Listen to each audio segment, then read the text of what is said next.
Leviticus chapter 20, verse 13, one of the Old Testament passages on homosexuality, says that if a man lies with a male as with a woman, both of them have committed an abomination. The other one in 18, verse 22, Leviticus 18:22 is very similar. Somebody says, well, doesn't that same passage later on talk about not wearing mixed fabric and, you don't obey all the Old Testament laws? I see you eating pork, and why come you're picking and choosing and saying that homosexuality is wrong, with these other things are okay?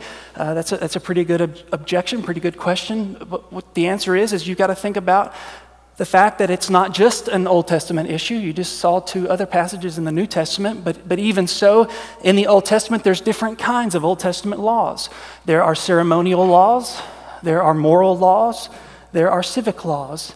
And it is true, Jesus fulfilled the law. But when Jesus says that I fulfilled the law, what Jesus means by that is that all of the things to which the law pointed, the ceremonial cleanliness, the way to approach God and worship, all of those things were pointing to me in that I fulfill them perfectly. I'm the perfect prophet, the perfect priest, the perfect king. I am the one through whom you go to worship God. So all the Old Testament ceremonial laws were pointing to me.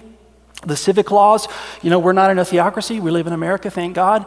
So that's no longer relevant. But when Jesus says that he fulfilled the law, he did not mean that the moral law was therefore abolished. We still don't murder. We still don't commit adultery. In fact, the Apostle Paul, when he gives the moral exhortations in 1 Corinthians chapter 6, he pulls specifically from the moral law in the Old Testament. So when Jesus says that he fulfilled the moral law, what he meant was, I have perfectly lived out what no one else could ever live out. I've lived the perfect life. I've lived in perfect conformity to the moral law of the Old Testament. Therefore, the only way to be righteous is to put faith in me, and your union with me will give you my morality. But that does not therefore mean that the moral commands of the Old Testament are irrelevant. So it's an Old Testament, New Testament thing. Just because it's in the Old Testament, if it's a moral law, it doesn't mean that it is irrelevant.